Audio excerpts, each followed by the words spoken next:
దేవుడును మన రక్షకుడు అయిన యేసుక్రీస్తు వారి శ్రేష్టమైన నామంలో ఉదయకాలం అన్నా అనే చక్కని కార్యక్రమాన్ని చూస్తున్న మీ అందరికీ నిండు హృదయంతో వందనాలండి. బాగున్నారా? దేవుని కృపలో మీరు మీ పిల్లలు క్షేమమే కదా.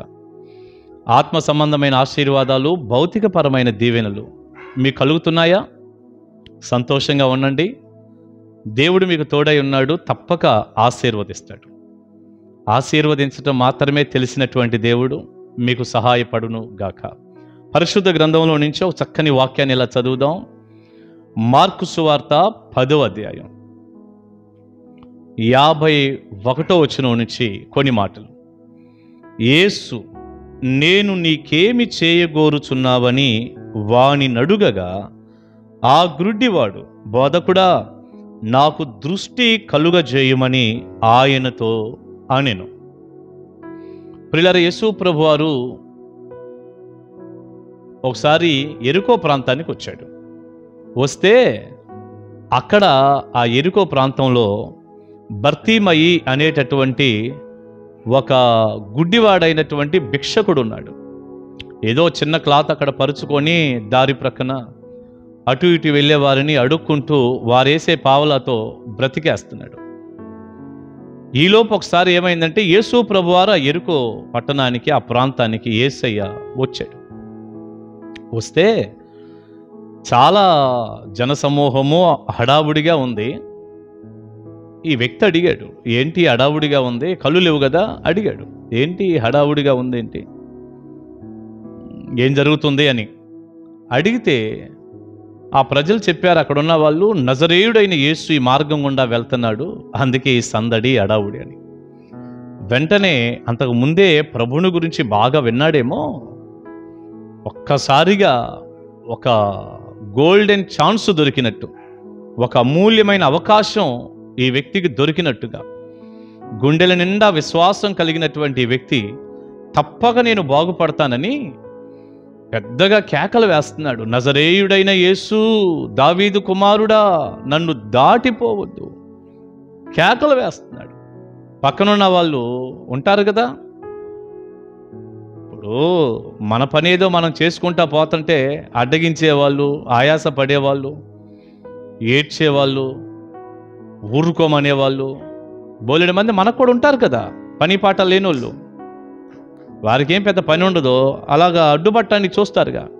అక్కడ కూడా కొంతమంది ఉన్నారు, వారు ఊరకుండమంటున్నారంట. ఊరకుండు, ఎందుకట్ట అరుస్తావు? ఆయనేం ఆగడు నీ అరుపులకి, ఆయన వెళ్ళిపోతున్నాడు, నువ్వు ఆగని. మరి ఏమన్నారో ఏమో, ఊరకుండమని అడ్డగించారు. కానీ ఈ గుడ్డి భర్తీమ ఎలాంటి వాడంటే, వాళ్ళ మాటలు లెక్క చేయలే. పోండ్రా, మీరు ఊరుకోమంటే నేను ఊరుకోవటం ఏంటి, సమస్య నాది, మేలు కలగాల్సింది నాకు, ఈ అవకాశం మళ్ళీ దక్కదు అన్నట్టుగా పెద్దగా కేకలు పెడుతున్నాడు. దావీదు కుమారుడా, నజరేయుడైన యేసు, నన్ను కరుణించయ్యా అని కేకలేస్తున్నాడు. బర్తీమయి మాటలకి యేసయ్య ఆగిపోయాడు. హల్లెలూయా, ఆగిపోయాడండి. ఆగి పక్కన ఉన్న వాళ్ళతో అన్నాడు, అతన్ని ఇక్కడ తీసుకురండి అని.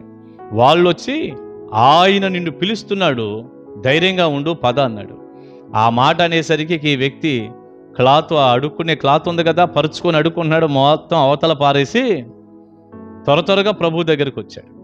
వచ్చిన వ్యక్తిని యేసయ్య అడిగిన మాట ఏమని, నేను నీకేమి చేయగోరుచున్నావు? ప్రియులారా, నేను ఒక మాట అంటాను. ఇప్పుడు ఈ వ్యక్తికి కళ్ళు లేవని, అసలు ఆ వ్యక్తి కేకలేస్తుందే చూపు కోసమని యేసయ్యకి తెలియదండి? మీరే చెప్పండి, తెలుసా తెలీదా? యేసయ్య ఎవరు? దేవుడు. ఆయనకి తెలియంది ఏముంటుందండి? అంజూరపు చెట్టు కింద ఉన్నప్పుడే నిన్ను చూశాను అని నతానియేలుతో యేసయ్య అనలేదా? నీకెట్ట తెలుసు నేను అని నతానియేలు అంటే, అంజూరపు చెట్టు కింద ఉన్నప్పుడే నువ్వు నాకు తెలుసు, అక్కడే చూశానన్నాడు. ఏం తెలియదు ఆయనకి? కరెక్ట్గా మేడి చెట్టు కిందకు వచ్చి కన్నులెత్తి పైకి చూసి, జక్కయ్య త్వరగా దిగు, ఈరోజు నేను నీ ఇంట ఉండవలసి ఉంది అన్నాడు. చెట్టు మీద ఒక వ్యక్తి ఉన్నట్టు యేసయ్య ఎట్ట కనిపెట్టాడు? ఆ వ్యక్తి జక్కయ్య ఆయన పేరని, ఆ వ్యక్తి పేరు జక్కయ్య అని ప్రభువుకి ఎట్ట తెలుసు? తెలుసు. యేసయ్యకి అంతా తెలుసు. ప్రియులారా, దైవ లక్షణాలలో ఒకటేందంటే సమస్తము తెలిసి ఉండుట. అందుకే యేసు ప్రభువారు మహాదేవుడు, అంతే. హల్లెలూయా. సమస్తము తెలుసు. ఆయనకి తెలియంది ఏముంటుంది? ఆయనకి కనపడింది ఏముంటుంది? హృదయం లోపల ఉన్నది కూడా తెలుసు. అసలు మనం పుట్టక ముందే మన జీవితం అంతా ఆయనకి తెలుసు. ఒక్క మాట చెప్పాలంటే దేవుడండి ఆయన. హల్లెలూయా. ఈ వ్యక్తికి కళ్ళు లేవు అని అసలు ఆపుతుందే చూపు కోసమని, దానికోసమే ఆ వ్యక్తి కేకలేసి అడుగుతున్నాడని యేసయ్యకి తెలియదండి? తెలుసు. కానీ తెలిసిన యేసయ్య ఏమంటున్నాడు? నేను నీకు ఏమి చెయ్యాలి అనుకుంటున్నావు అని అడిగాడు. ప్రియులారా, ఎందుకు అలా అడిగాడు అంటే ఆయనకి తెలుసు.